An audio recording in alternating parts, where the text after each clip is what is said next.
Defensa del racionalismo. Introducción. El racionalismo es una corriente filosófica que se inicia en la Europa continental en el siglo XVII. Reivindica la primacía de la razón para alcanzar la verdad, y es que el ser humano puede enfrentarse al entendimiento y dominio de la naturaleza a partir de ciertos principios innatos de la razón. Sin embargo, el racionalismo no estuvo exento de críticas y problemas con lo que tuvo con el irracionalismo. Estos últimos expusieron las limitaciones, las inmoderadas pretensiones y los peligros del racionalismo.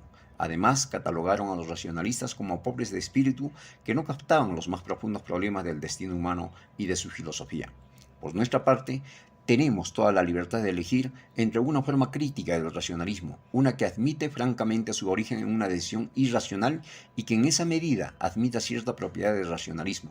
La elección que se nos presenta no es simplemente un asunto intelectual ni de cuestión de gusto. Este constituye una decisión moral, puesto que no es un asunto privado, sino que al contrario afecta a los hombres y a sus vidas. Problema: ¿por qué adoptar el racionalismo y no el irracionalismo? Tesis del autor. Posiciones racionalistas. Racionalismo acrítico o total. El racionalismo acrítico es una actitud en la cual se dice: no estoy dispuesto en aceptar nada que no pueda defenderse por medio de un argumento o de la experiencia. Podemos expresarlo en la forma del principio en la cual toda suposición que no pueda apoyarse ya sea en la argumentación o experiencia se tiene que descartar. Este principio es ilógico, dado que a su vez no puede apoyarse en argumentos válidos o en la experiencia. Implica que éste tendría que ser descartado. Es análogo a la paradoja del mentiroso, es decir, a una frase que afirma su propia falsedad. Es por tanto lógicamente insostenible. Paradoja. A las paradojas también se les llama contradicciones. Una contradicción ordinaria simplemente es una afirmación falsa desde el punto de vista lógico. Paradoja del mentiroso. Es una frase que afirma su propia falsedad y puede formularse de muchas maneras. Una de ellas es esta. Supongamos que alguien dice: todo lo que digo hoy es mentira, o todas las afirmaciones que hago hoy son falsas. Ahora bien, si nos preguntamos si este hombre dijo la verdad, lo que descubrimos, si empezamos con la suposición de que lo que dijo era verdad, entonces llegamos a la conclusión, considerando lo que dijo, de que debió ser falso. Y si partimos de la suposición de que lo que dijo era falso, entonces debemos concluir considerando lo que dijo que fue verdad. Racionalismo crítico. El racionalismo crítico hace hincapié en la argumentación y la experimentación con su lema: es posible que yo esté en el error y acaso tú estés en lo correcto, en lo cierto, y si ambos hacemos un esfuerzo podemos acercarnos más a la verdad. Es muy afín a la actitud científica y está muy ligada a la idea de que todo el mundo está expuesto a cometer errores, los cuales pueden ser detectados con la ayuda de la crítica de otras personas o por la misma. Por tanto, propone la idea de que nadie debería ser su propio juez y también sugiere la idea de la imparcialidad. El razonamiento crítico reconoce el hecho de que la actitud racionalista fundamental resulta al menos provisionalmente de un acto de fe en la razón. Actitud racionalista.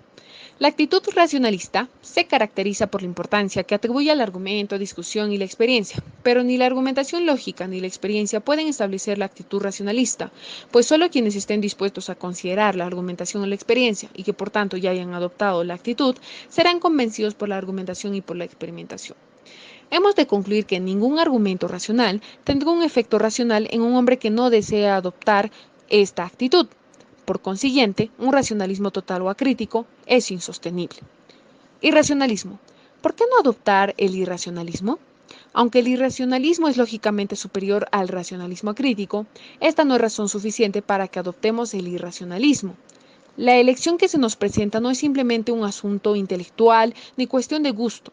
Constituye una decisión moral porque esto afectará profundamente nuestra actitud hacia los demás y hacia los problemas de la vida.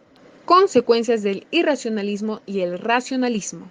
El irracionalista insiste en que las emociones y las pasiones, y no la razón, constituyen los resortes principales de la acción humana. A la respuesta irracionalista de que, aunque esto sea así, deberíamos hacer lo que podamos para remediarlo y procurar que la razón desempeñe un papel tan importante como sea posible. El irracionalista contrarréplica que esta actitud es irremediablemente poco realista, porque no toma en cuenta la debilidad de la naturaleza humana, la débil dotación intelectual de la mayoría de los hombres, su obvia dependencia de las emociones y las pasiones. Por otro lado, el racionalismo sostiene que la razón desempeña un importante papel en la acción humana. Señala que las emociones y pasiones nos conducen al crimen, ya que despreciará la razón humana y al provocar tal conflicto saldrán a la luz las emociones violentas. La actitud racionalista está estrechamente vinculada a la imparcialidad. Además, el racionalismo necesita de la imaginación y sobre todo en conflictos humanos.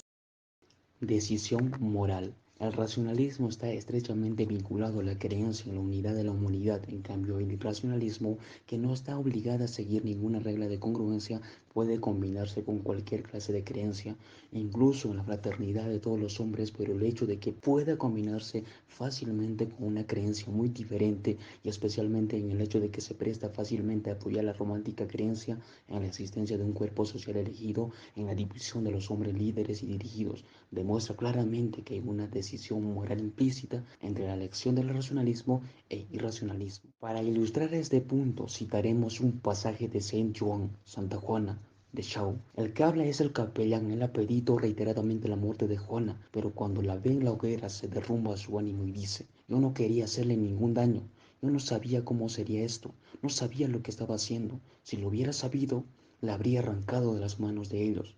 No lo sabes, no lo has visto. Es tan fácil hablar cuando no sabes. Te enajenas con las palabras, pero cuando entiendes por fin de qué se trata, cuando ves las cosas que has hecho, cuando eso te ciega, te tapa la nariz y te desgarra el corazón, entonces, oh Dios, aparte de mí este espectáculo.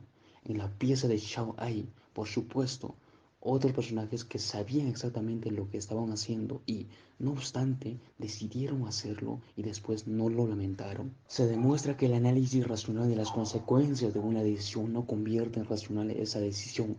Las consecuencias no determinan nuestra decisión. Somos nosotros siempre quienes decidimos. Un análisis de las consecuencias concretas y su clara toma de conciencia es lo que llamamos nuestra imaginación. La diferencia entre tomar una decisión a ciegas y tomarla con los ojos abiertos, sin embargo, como utilizamos muy poco la imaginación, con demasiada frecuencia decidimos a ciegas.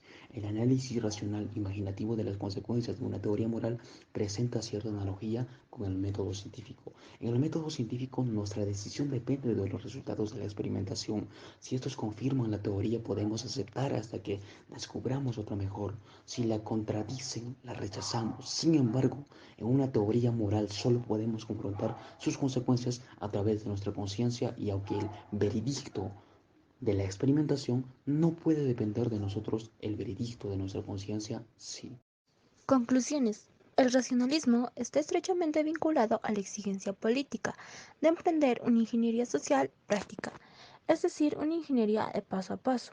Por supuesto, en el sentido humanitario, con la exigencia de la racionalización de la sociedad, con la planificación para la libertad y que tienda al control por medio de la razón y no por medio de la ciencia ni por medio de una autoridad platónica y pseudo-racial, sino por medio de esa razón socrática que está consciente de sus limitaciones y que por tanto respeta al hombre y no aspira a ejercer coerción en él, ni siquiera para procurar su felicidad.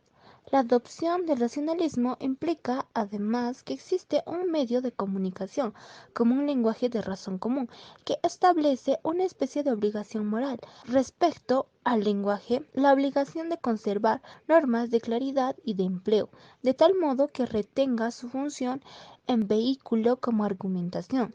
La actitud básica del racionalismo: es posible que yo esté en error y tú estés en lo cierto.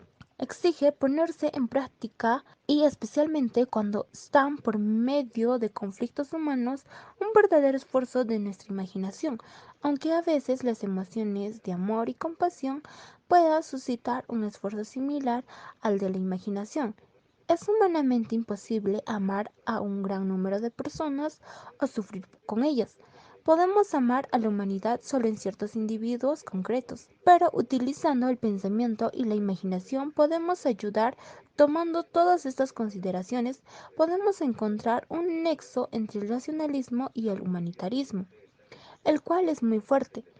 La actitud racionalista parece combinarse casi siempre con un concepto de la vida básicamente igualitario y humanitario. Por otra parte, el irracionalismo es todo lo contrario.